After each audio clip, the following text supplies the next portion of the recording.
The basic idea behind building the LocoNet to MQTT gateway is sending layout control messages to a more standardized communications environment and therefore making it less manufacturer dependent. The promise is that because of that, it should become possible to build control devices like mobile throttles from commonly available and cheap standard components.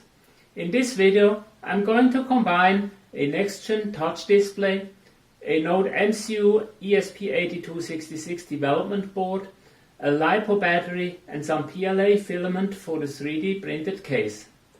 The result is a Wi-Fi throttle for the Digitrax system with component cost of just a little less than $30. And if you want, you can adapt it to any layout control bus with just some software changes. Hello YouTubers and welcome to the Internet of Toy Trains.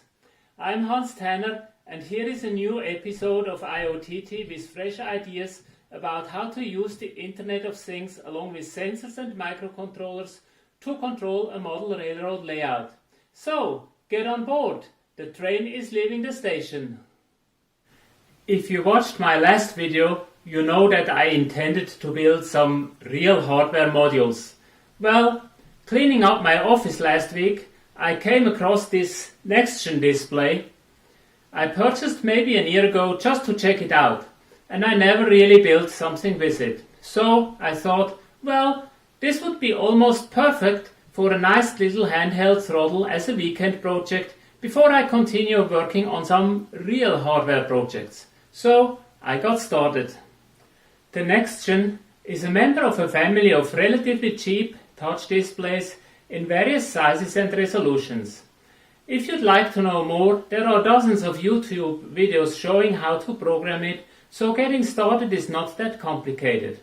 The basic idea is to program and store all display elements in the Nextgen, which is equipped with a rather powerful ARM processor.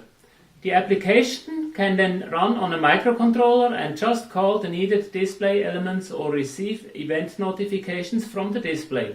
So the workload on the controller is dramatically reduced and moved to the display. The communication between the controller and the display is via a serial interface, unfortunately only at 9600 baud, so it is a kind of a bottleneck. I would not use this display for something that needs to be fast, but for the relatively low requirements of a throttle display, it seemed to me like it is worth a try. If you visit the ITAD web page, the manufacturer of the Nextgen displays, you will see a section that has 3D models for display cases. For my throttle, I downloaded the basic case for my 3.2-inch display, uploaded it to Tinkercad and made some modifications to it. Out came a 3-part case with front cover, frame and back cover. I used red, black and transparent filaments to print it in a way to look somewhat like a Digitrax UT throttle. As always, you can download the 3D models from my GitHub page listed in the description of this video. With the 3D parts printed, the assembly of the throttle was not complicated. I glued the front cover to the frame using hot glue. Then I mounted the display inside the front cover and connected it to the ESP-8266 board and the battery. I added a speaker connector in the bottom of the case and wired it in a way that when a cable is connected, the battery is charged, and when the connector is unplugged, the throttle is running. This way I can charge the LiPo battery without opening the case, and if I want to store the throttle, I simply leave a speaker connector plugged in and the throttle is off. A fully charged 750 mAh battery gives me an operating time of around 3 hours, which is plenty for my needs. If you need more, you can always use a larger battery, but maybe you need to make the case a little bigger to make room for it. Once assembled, making the throttle work required a program for the display as well as a program for the ESP-8266. I will describe both of these programs in the next video. For today, I just wanted you to give an impression about the look and feel of the throttle. So let's have a look how it works. When switching on, it first shows a startup page. While the page is displayed, the ESP-8266 does some work in the background. First, it connects to Wi-Fi. If no connection can be made, it changes to access point mode so that Wi-Fi credentials can be entered using a cell phone. When connected, it checks for new software version and, if available, installs it automatically. Next, it loads all configuration information from the flash storage and initializes the connection to the MQTT broker. As seen with the MQTT gateway, the broker can be local or in the cloud, which means you can connect to your layout from wherever you have an internet connection. Not sure though how useful this is. After initialization, the throttle page is displayed. For Digitrax users, this probably looks somewhat familiar. There is a large knob in the top half of the display for setting the locomotive speed. Below, there is a red brake button to stop the locomotive, and the direction switches are to each side of it.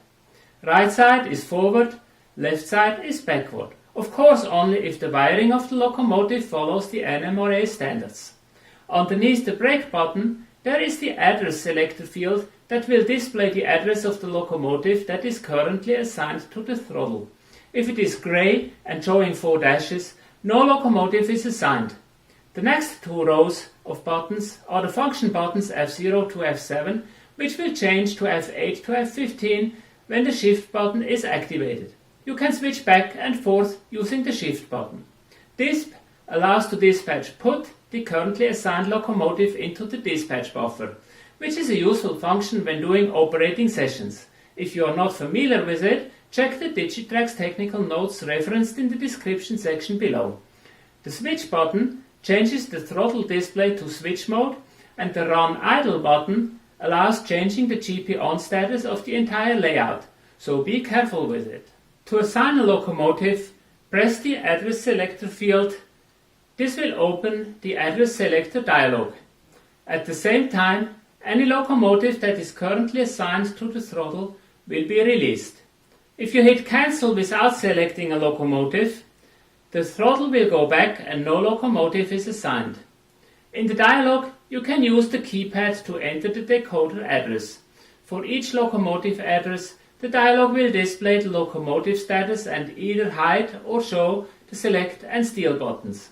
If an address, for example, is assigned somewhere else, you will see the steal button, and the status field lets you know that the locomotive is busy.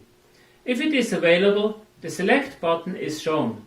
And for locomotives that are embedded in a consist, like my engine 910, both buttons are hidden because you are not allowed to select such a locomotive. Also, the status field shows that it is member of a consist. If your locomotive can be selected, like my 7616, which is a consist top, hit either select or steal. The dialog will close and the address should show up in the address field of the throttle. Also, the background color changes to green to indicate a valid locomotive selection.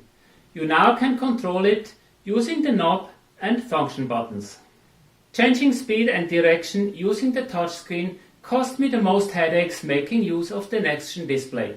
The main problem is that the display only supports touch but no drag. This really is a limitation compared to more powerful displays such as a computer screen or a cell phone. So here's a quick demonstration of the control functions I came up with.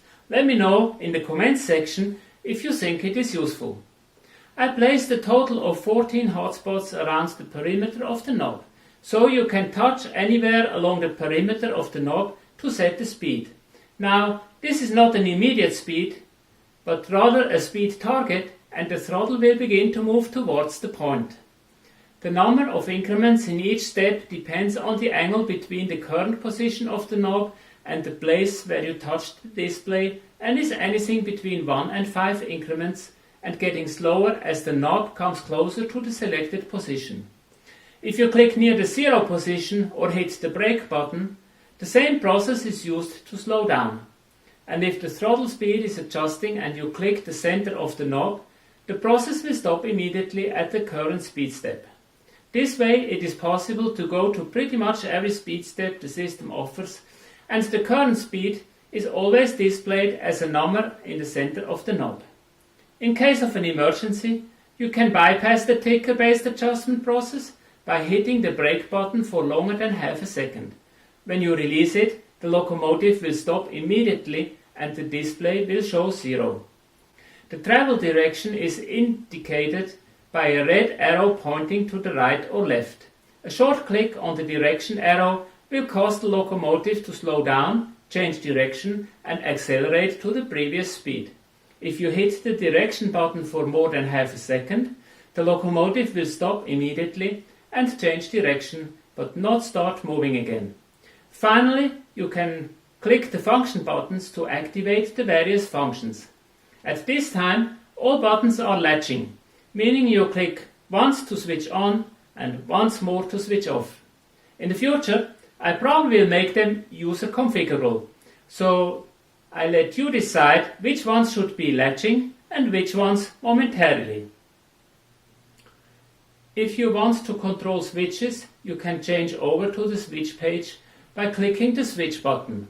There are 9 activator switches available, each of them labeled with the switch address that is controlled.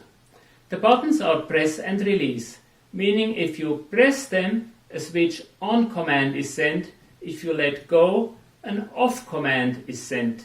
So you can actively control the duration of the activation. This is the same concept as on the physical throttles. Click +9 or -9 to scroll through the address range.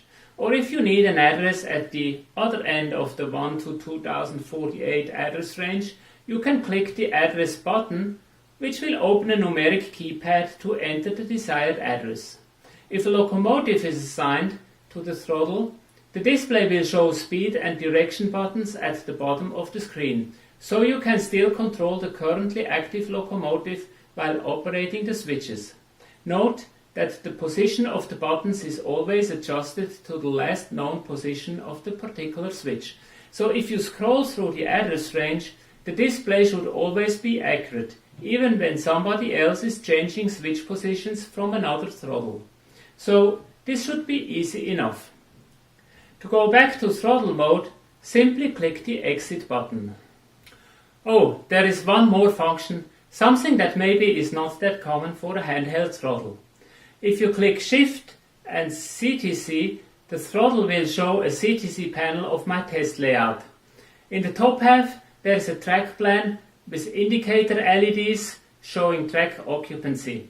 In the lower part, switch activators for each switch allow for a simple operation of the layout. And again, speed and direction buttons are displayed in case a locomotive is assigned to the throttle. At this point in time, the CTC panel is part of the program, but I plan to make this user configurable so that the user can change the graphics and the position of switches and indicator LEDs according to the layout he wants to control. It will also be possible to have several different CTC panels, so you can have, for example, specific CTC panels for just an area of your layout, like a small switching yard. The idea is to make it configurable using a web browser that connects to the throttle's built-in web server to upload graphics and configure the buttons and LEDs.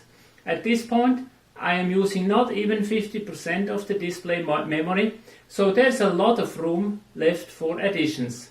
To go back to throttle mode, click the X symbol on the top right corner of the screen.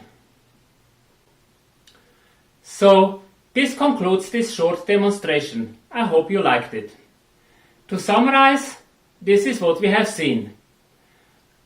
Combining some cheap and readily available components allows for making a LocoNet Wi-Fi throttle for pretty little money.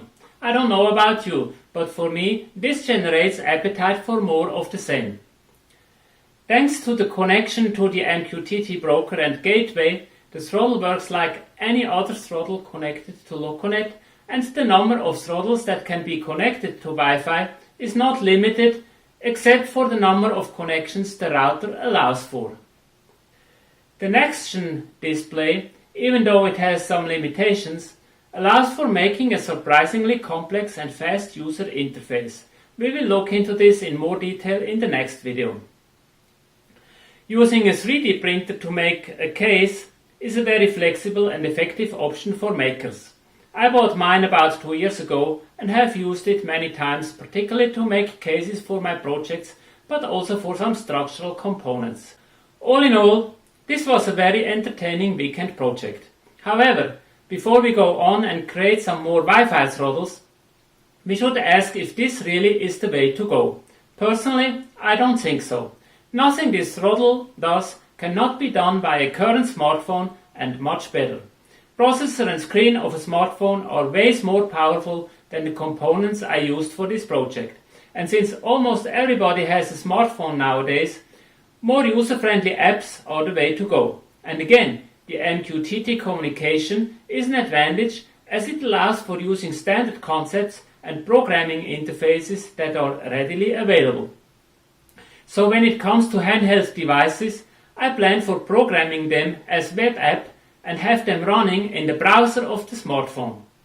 Making our own devices, on the other hand, is justified for all cases where a smartphone is not a good solution, either because it is a stationary device or a cell phone-sized screen does not do the trick. I am thinking about all kinds of switch and signal controllers and CTC panels. This is an area where I think some simple devices using standard components could be very beneficial. So that's what I am planning to focus on in the near future when building some more hardware. But before I do that, we will dive into the details of the display and ESP software of the Wi-Fi throttle in the next video, so stay tuned. As always, if you like my video, please like, comment and subscribe to support this channel. Thanks for watching.